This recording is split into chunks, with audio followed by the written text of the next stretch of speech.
Ladies and gentlemen, colleagues and friends, honorable members of audience, good morning. It's a great honor and privilege to welcome you to our capital of Mogadishu for this most important meeting on security in Somalia. From the attendance and high-level participation of key stakeholders, it's clear that we are in agreement that security is our greatest requirement and it is essential if this country is to realize its full potential. Given our current national challenges, it's important to recognize that only in partnership will we achieve the goal of a safe and secure nation. Security and counterterrorism are our government's top priorities. They are critical to absolutely everything else. Without ensuring security and countering terrorism, there cannot be the peaceful, progressive, and prosperous Somalia to which we all aspire. Our government's priorities and national progress heavily depend on improving the security situation in Somalia. If we are to achieve our goals, looking around this room, I recognize two friends and strong partners who support our security forces, notably the police and National Army. There are just too many to name and thank individually, and I therefore express our appreciation and gratitude to all.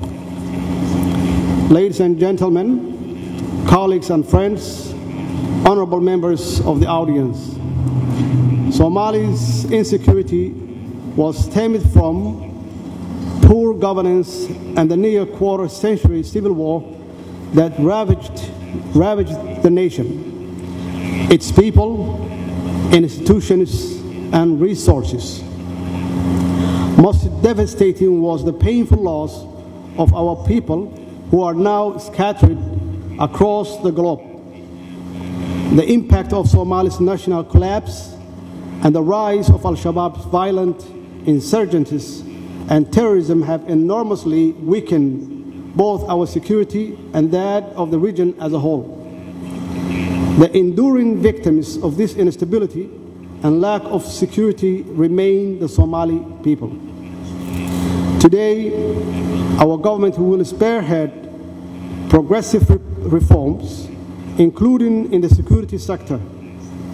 Despite the challenges and setbacks, we Somalis are vibrant and resilient people, full of hope and high expectations. We will continue our rise. It is this public hope, trust, and expectations that fuel my administration's determination to fully utilize every tangible opportunity to continue to take Somalia forward. It is the solemn promise and duty of my government to capitalize on this momentum. There will be no delay, there will be no disruption. The government is committed to institutionalize peace and progress by achieving our priorities of security, public service, economic recovery, as well as elimination of corruption in all its forms. This will do through education, legislation, and decisive action. We as a government are absolutely determined to win the war against Al-Shabaab and ISIS with a strong commitment and support of our valued international partners. I'm confident that together we will disrupt, dismantle, and defeat the terrorists. We will return full control of all Somali's territories to the legitimate state and its people. The Somali National Army and our our partners, our AMISOM, have done significant work to return territories from Al-Shabaab across Somalia. We must and we will continue to recapture the remaining territories from these evil forces.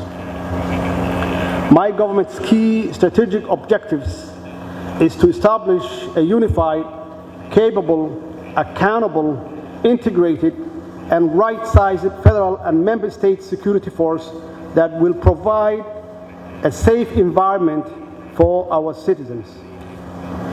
As agreed upon national security architecture and recently developed national defense strategy, operational readiness assessment, as well as our National Integration Commission, encompass the security ambitions of this government.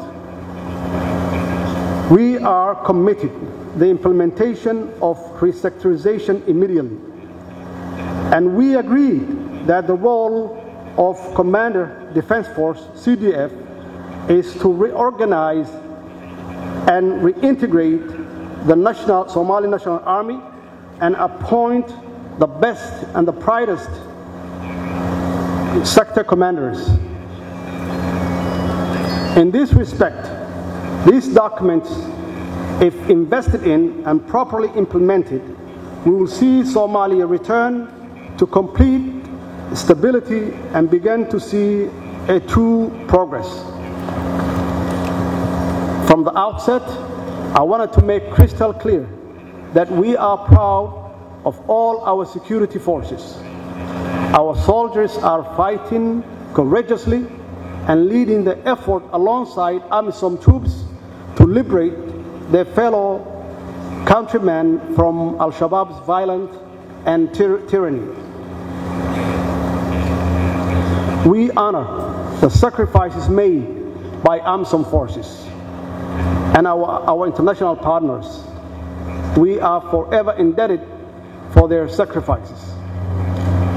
We are also cognizant that we must address the critical security gaps before transitioning security operations and full responsibility to well-trained, equipped, and supported Somali security forces.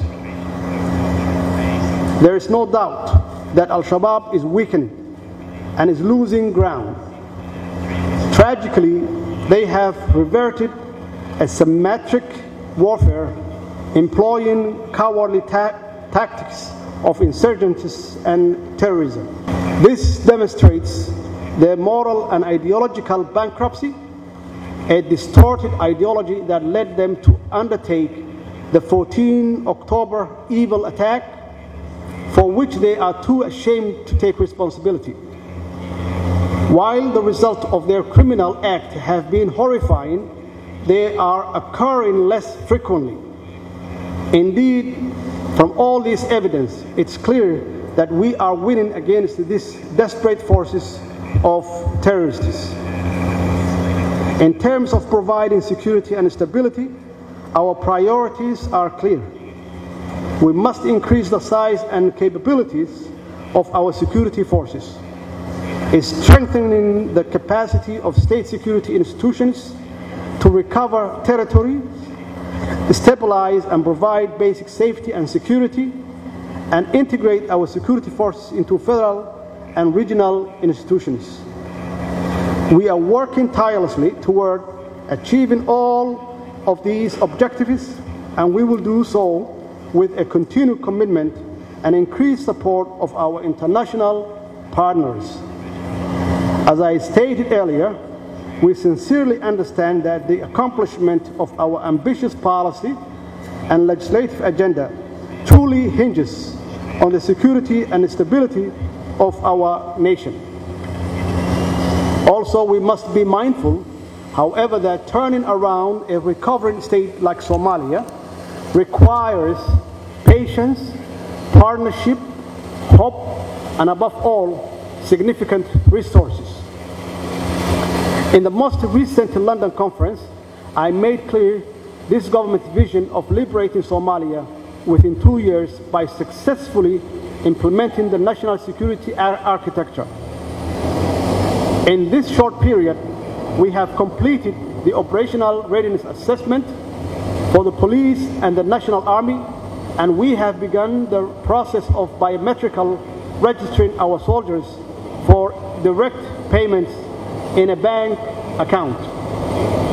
The operational readiness assessment is completed, and we have learned much about the strengths, gaps, and motivations of both the police and the National Army. We will use this information as a springboard to identify and implement necessary reform. The biometric registration of soldiers will be in line with the police reforms of the past and will bring the same benefit of direct payments and greater accountability and transparency. These achievements will facilitate the implementation of the national security architecture and the comprehensive approach on security. The main component of this is the training of Somali National Army and our federal and regional police forces. These will in turn enable and expedite the transition of Somali-led security forces. Reforms and challenges anywhere in the world. But when it comes to security sector reform, this government will be leading, not following. There are opportunities. I am truly proud to state that the Somali people fully support the fight against terrorism. Our brave, resilient, and industrious people are tired of war and instability. They have made it clear that there can be no returning to the dangerous and dark past. In all National Security Council meeting I had with the regional federal member states leadership who are present today, we agreed there is no greater goal than realizing stable Somalia by implementing the national security architecture. The federal government and the member states are united against a common enemy and united for a common purpose. With widespread public support and the backing of the international community, I am fully confident that we will successfully make this country secure, progressive, and prosperous for the benefit of its people and the wider world. However, we have challenges. Despite our success, many obstacles remain in our journey to security and stability as a nation. These include, but not are limited to, connecting newly liberated regions and providing stabilizing support in the form of coordinated aid, assistance, security, as well as local and regional economic development. Financing the security sector presents a significant challenge for which we have found a sustainable solution with the commitment and support of our international partners. As a government, we have prioritized domestic revenue generation, and in time, we expect to be able to cover the costs of running our government. However, the current security requirements far exceed our economic means, and we urgently request that the international community increase its diverse and generous support to our security force if we are to protect the gains we have made thus far. In addition, we are progressing toward full compliance with the UN Security Council resolution on the weapons embargo, and we are optimistic that our partners will facilitate and support us in this process. We must be allowed to fight the enemies of peace effectively and bring about their swift demise. Some of my nation's challenges will be discussed in more detail by my esteemed colleagues later today. I wanted to conclude on a positive note that I found buried deep in the Somali National Army report. The Somali National Army, despite the poor pay, is motivated to defend their country because they believe in it. Patriotism is the reason they are willing to risk their lives. I am deeply humbled and tremendously proud of my countrymen. In conclusion, I reiterate that security is our #1 priority. Without it, nothing can be achieved. While we are proud of our national success, including ORA, Operational Readiness Assessment, we understand there is still a long way to go before we establish a well-trained, equipped, integrated, and financed Somali security force. However, with our national conviction and your partnership, we will reach our final destination. The larger goal of sustainable security is intertwined with the need for long-term development. If we are to remain safe and if we are to prosper, we must develop our infrastructure, our industries, and our agriculture. We must have good schools and available health care. Peace will not last unless we create an economic climate where all Somalis can not only survive but prosper. Finally, experiences from other post-conflict society remind us of the importance of patience, reconciliation, institution building, and leadership. There must be a clear strategy which involves ridding our territories of enemies, securing that territory militarily, and developing it to bring about lasting change. There can be no quick fix or magic bullets from those seeking a safe and stable Somalia. The benefits, however, are immeasurable. If you are once again for attending this crucial meeting, and I wish you all successful deliberation, and I thank you.